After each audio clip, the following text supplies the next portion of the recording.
বাংলাদেশের যদি মিডিয়া অঙ্গন ধরা যায়, এখনকার সময়ে বলা যায় সর্বসময়ের শীর্ষ অভিনেতা অপূর্ব, জিয়া ফারুক অপূর্ব, যার নামটাই আসলে অপূর্ব সুন্দর এবং যার কাজকর্ম সবার কাছে অপূর্ব লাগে, সত্য লাগে, অসাধারণ লাগে। তিনি আমাদের সাথে রয়েছেন এবং আমরা জানি তাকে পাওয়া খুবই দুষ্কর, পেয়ে গেছি। এখন আসলে আমাদের অনেক প্রশ্ন, কিছু প্রশ্ন অবশ্যই আপনার কাছে করবো। এই যে বেশভূষা, আপনার পাগড়ি এবং অন্য একটা লুক, এই লুকটা আসলে কোনো কারণে নাকি আপনার আসলে স্টাইল অন্য কোনো কারণে? এটা হচ্ছে আসলে একটা সামনে একটা কাজ আসবে, সো একটু লুকটা চেঞ্জ করা হয়েছে এবং লুকটার একটা আকর্ষণ রাখার চেষ্টা করা হচ্ছে। ওটাকে লুকানোর জন্য আসলে এই বেশভূষাটা আপাতত নেওয়া, এক এক সময় এক এক রকম হচ্ছে। আজ মনে হলো যে ওইভাবে যাই, হাতের কাছে পেলাম, সো রেডি করে বের হয়ে গেছে।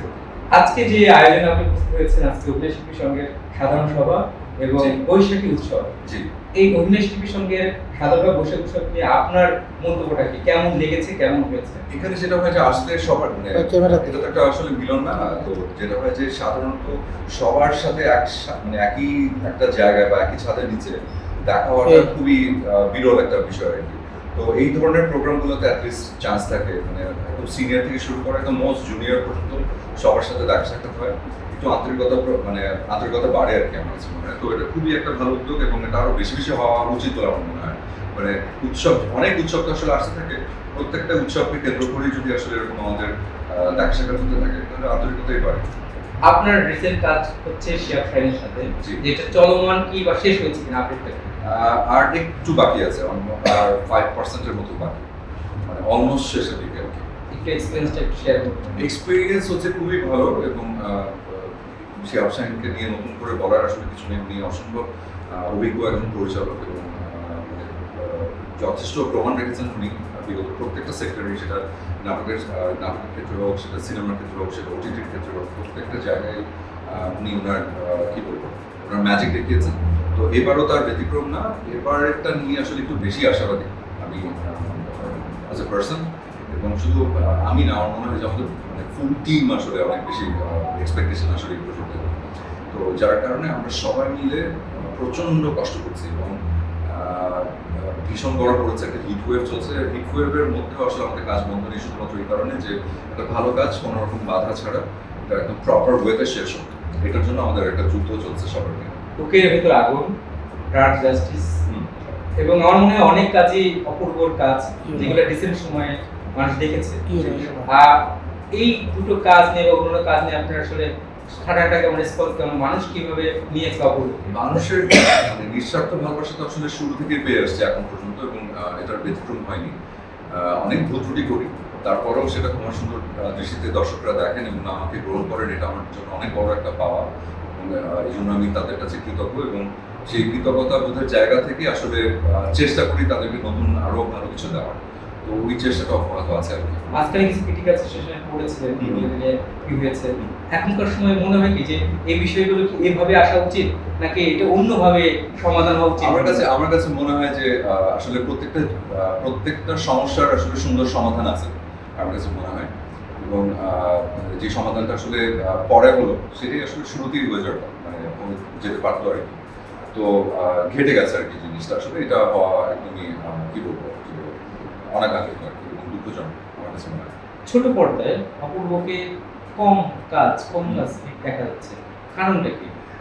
ছোট পর্দায় কম দেখা যাচ্ছে এরকম না, আসলে প্রত্যেকটা ফেস্টিভে আসলে কাজ থাকছে আমার।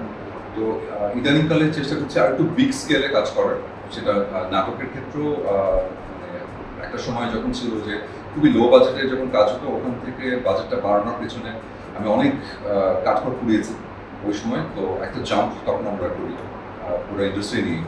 তো ওই ফেজটা এখন একটা স্টেবল একটা ফেজ ক্রস করছে আর কি। ওটাকেও যাতে ক্রস করতে পারি আরো সামনে, ওটার জন্য আমি একটু ফাইট করছি। তো যার কারণে রিসেন্ট যে কটা কাজ হচ্ছে প্রত্যেকটাই দেখা যাচ্ছে যে একটু বিগার স্কেলে, একটু ইউজুয়ালি নাটক যেভাবে হয় তার থেকে আরেকটু বড় পরিসরে করার চেষ্টা করা হচ্ছে। অনেকে বলে শুরুতে তো স্টার্টিং এ একটু ব্যাক দিতে হয় আর কি। অপূর্বকে রিড করা কঠিন বা এরকম বলে ডিমান্ডেবল, আসলে সত্য কিনা এটা বলতে পারবো না। আসলে যেটা হয় যে আমি একটু ওয়ান থার্ড মাইন্ডের, যে যখন যে কাজের মধ্যে ঢুকে ওটাতে ফোকাস থাকে ফোকাসটা নষ্ট করতে চায় না নর্মালি। সো যেটা হয় যে মনোনিবেশ করে থাকে আসলে কাজটার প্রতি। তো তখন যেটা হয় যে অনেকে হয়তো রিচ করতে পারেন না। বাট আমার কাছে মনে হয় যে একটা কাজের মধ্যে আসলে অনেক জায়গায় মাথা খাটালে বা ব্রেনটা যদি ডিভাইড হয়ে যায় কাজের ক্ষতি হয়। আলটিমেটলি মানে এন্ড অফ দ্য ডে হচ্ছে কাজটাই তো আসল, তাই না? তো ওই কাজে একটু কনসেন্ট্রেট করে বসে থাকে। সামনে কোরবানি, এই যে আপনার কোনো কাজ পাচ্ছি কিনা? কোরবানিতে হ্যাঁ, কোরবানিতে কাজ সামনের মাস থেকে বেশি পারবো না হয়তো, কারণ যে কটা কাজই আসলে হাতে নিয়েছি প্রত্যেকটা একটু বেশি দিন সময় নিয়ে আসলে করতে হবে। সো বেশি দিন সময় নিয়ে করলে যেটা হবে কাজের সংখ্যাটা কমে যাবে। তো কোনোটা 6 দিন 7 দিনে, কোনোটা আবার 10 দিনেরও শুটিং আছে আর কি। তো 2 মাস 10 দিন পরে তো আসলে ঈদ হয়। তো ঈদ পার হয়ে গেছে আমাদের কতদিন হলো? অলমোস্ট 10 দিন পার হয়ে গেছে আমাদের। 10 দিন, তো তার মানে হাতে আছে আরো 2 মাস। এই প্রজেক্টটা শেষ হতে একটু আর কিছুদিন সময় লাগবে। এটা শেষ করে দেন প্রিপারেশন নিয়ে দেন আমার মনে হয় 2টা বা ম্যাক্স 3টা কাজ করতে পারবো। সংসার কেমন চলছে? আলহামদুলিল্লাহ সবকিছু মিলিয়ে ভালো আছে। দেশের বাইরে আপনার মানে যাওয়া আসা হয়, হ্যাঁ, দুটো মিলে সমন্বয় কেউ সমন্বয় একটু কষ্ট হচ্ছে, বাট মানে এটা তো আসলে মেনে নিয়েই করতে হবে আর কি। তো চলে যাচ্ছে আর কিছু। অপূর্ব দীর্ঘ জার্নি অপূর্ব। এই সময়ে আপনি অবশ্যই তারকা, সবার সামনে তারকা, এবং তারকাদের কিছু কিছু বিষয়গুলো অনেক সাবধানভাবে কথা বলতে হয়। তার তারকার কথা বলতে গেলে চাল চলন সবকিছু মিলে একটা তারকা সুবাচন করতে হয়, অ্যাভেলেবেল হতে হয়। আপনার কাছে এটা নিয়ে কোনো আপনার কোনো বক্তব্য রয়েছে না? তারকাদের কিভাবে চলতে হয়, কি মেনে চলতে হয়? এটা আসলে কিভাবে চলতে হয় এটা আসলে ওরকম কোনো মানে আসলে গাইডলাইন নেই আসলে। বিষয় যেটা হচ্ছে যে তারকা মানে হচ্ছে আমার কাছে মনে হয় যে যেহেতু মানুষজন তাদেরকে মানে মানুষের প্রিয়জন হয়ে থাকেন তারা, এবং যেটাকে আমরা মাঝে মাঝে বলি যে পাবলিক ফিগার।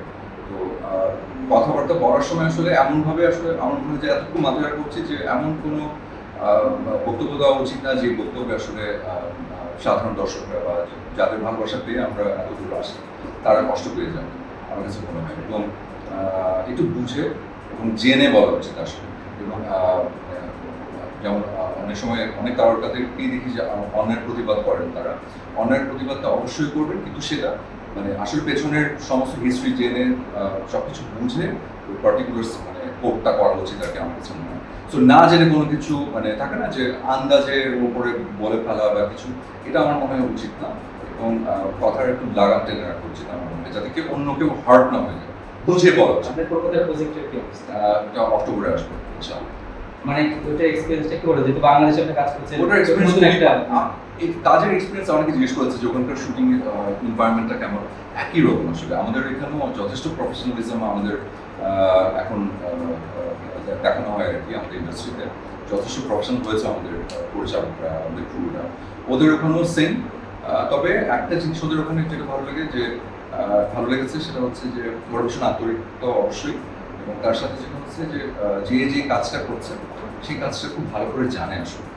এইটার জন্য খুব সুবিধা হয় আমাদের জীবনে। মানে আমি এটা ফিল করছি আর কি ওখানে গিয়ে, যে কস্টিউমের মানুষটা উনি জানেন যে আসলে ওনার কাজটুকু কি, কতটুকু পর্যন্ত আগেই হোমওয়ার্ক করার, সবাই আগে থেকে প্রিপেয়ার্ড। শুটিং মুহূর্তে আপনার কিছু ওইখানকার যেমন অনেক মানুষ অপূর্বকে চেনেন, আফরানিশকে চেনে, বিমর্ষক করিমকে চেনে, চন্দ্রকে চেনে, আপনার ওইখানকার মানে রিসেপশনটা কেমন ছিল? ওরা কেমন খারাপ? ভীষণ আন্তরিক ছিলেন তারা, ভীষণ মানে ভীষণ রকম আন্তরিক ছিলেন, যার কারণে আমি আসলে মুগ্ধ হয়ে গেছিলাম আর কি। এবং কি বলবো, যে কটা দিন ওখানে ছিলাম খুব আনন্দে ছিলাম আর কি, এতটুকু বলতে পারি। আনন্দে ছিলাম এবং খুব ভালো একটা অভিজ্ঞতা নিয়ে ফেরত এসেছি। অপূর্বর কাছে এখনকার মনে হয় কারা ভালো করছে ফিল্মে কারা ভালো করছে? এখন বিষয় হচ্ছে ভালো করার চেষ্টা আসলে সবাই করছে, মানে কেউ এটা মাথায় নিয়ে আসছে, মানে যার যতটুকু সামর্থ্য সে তার সামর্থ্য অনুযায়ী সর্বোচ্চটা দেওয়ার চেষ্টা করছে বলে আমার কাছে মনে হচ্ছে। এবং যারাই ফিল্ম ডিরেকশন দিচ্ছেন, প্রডিউস করছেন, অ্যাক্টিং করছেন, মানে ওনার এক একজন মানুষের ক্ষমতা তো আসলে এক রকম, আল্লাহ তো সবাইকে আসলে সমানভাবে বানাননি। তো যেটা হচ্ছে যার যতটুকু ক্ষমতা সে তার সর্বোচ্চ ক্ষমতাটা ব্যবহার করার চেষ্টা করছেন, যাতে সব থেকে ভালো আউটপুটটা আসে। আমাদের যেটাই মনে হয় অপূর্বর নায়িকা পাওয়া যায় না, এরকম বলে যে এখনকার সময় নতুন যারা নতুন তারা হয়তো বা এখন যারা আপনার সমসাময়িক ছিল যারা, তারা হয়তো কিছু টাকা কমে গেছে, তারা ওটিটির দিকে চলে গেছে, কিন্তু এখনকার সময় আপনার নায়িকার সংকট, এটাকে আপনি বিশ্বাস করেন? একদমই না। আমি তো ফিল করি না যে নায়িকা সংকট বা কিছু একটা কারণ যারা যারা এসছে নতুনদের মধ্যেও যারা যারা আছে তারাও আসলে যথেষ্ট ভালো করছে। যখন কাস্টিং হচ্ছে আমাদের কাস্টিং ওয়াইজ তো পাচ্ছি সবাইকে, মানে যখন কাস্টিং দরকার হয় তখন তো তাদের সাথে স্ক্যাজুয়াল মিলিয়ে কাজ করা হচ্ছে। ঈদটা কেমন গিয়েছে? পুরো ঈদটা কেমন যাচ্ছে? ঈদটা মোটামুটি গেছে। গরম ছিল আমার কি বলবো, বাসাতে ছিলাম, সমস্ত আত্মীয়স্বজনরা এসছে, আমার ওয়াইফ তো দেশের বাইরে, সো সকাল থেকে ওদের তো একদিন আগে ঈদ, সো আমার ঈদটা একদিন আগে থেকে স্টার্ট হয়েছে আসলে, তখন থেকে ঈদ নববর্ষ চলছে আর কি। তো বাসাতেই ছিলাম যেহেতু আম্মু ছিল, তো সবাই এসছে বাসায় দেখা করতে, এবং ঈদের সময় আসলে সবাই একটু এখানে যেরকম উৎসব অনুযায়ী আমরা সবাই একসাথে হই, তো আমাদের পরিবারের সময় আমরা মানে পরিবারের মিলন দ্বারাটা ঘটে হচ্ছে ঈদের দিন দুটোতে। তো সবাই এসছেই তো আনন্দিত গেছে। সামনে তো একইভাবেই কাপড় গুলো আসার সিনেমা দেখা হয়েছে। হ্যাঁ, ঈদের কি সিনেমা দেখা হয়েছে? ঈদের সিনেমা দেখার স্কোপ পাইনি, কারণ হচ্ছে যে ঈদের আগ পর্যন্ত আসলে আমার যে গোলাম মামুন যে ওয়েব সিরিজটার শুটিং চলছে ওটার কাজ চলছিল, এবং ঈদটা শেষ করার পরপরই আবার শুরু হয়ে গেছে এটার কাজ। সো এটা প্রিপারেশন ছিল, একটু মানে গোলামি তো চেঞ্জ করা। এটা গোলাম মামুনের এটা গোলাম মামুনের লুক না, এটা গোলাম মামুনের লুক হলো এটা এটা আমার লুক, এটা আমার বলা যাবে না টপ সিক্রেট। টপ সিক্রেটের আসলে ওরকম কিছু না, বাট একটা থাকে না যে একটা আকর্ষণ ধরে রাখার চেষ্টা করা হচ্ছে, সো আমি কোঅপারেট করছি ওটাতে। অপূর্বর ইউনিক বিষয় কোনটা? ইউনিক একটা বিষয় থাকে। অপূর্ব খুব সোজা সাপটা এবং অনেক অনেস্ট একটা মানুষ, এবং তার ভেতরে যা আছে সেটা বাইরেও একই, মানে ভেতরে এবং বাইরে একই রকম। এটা হচ্ছে অপূর্ব ইউনিক জিনিস, যেটা আজকাল আমার কাছে মনে হয় খুবই রেয়ার। অনেক অনেক ধন্যবাদ সময় দেওয়ার জন্য, এবং আপনার অনেক সফলতা কামনা করি। Thank you so much, thank you. কথা বলে খুবই ভালো লাগলো, এবং ভালো থাকবেন আপনারা সবাই, এবং যারা এই টপিকটা দেখছে তারা সবাই ভালো থাকবেন, সুস্থ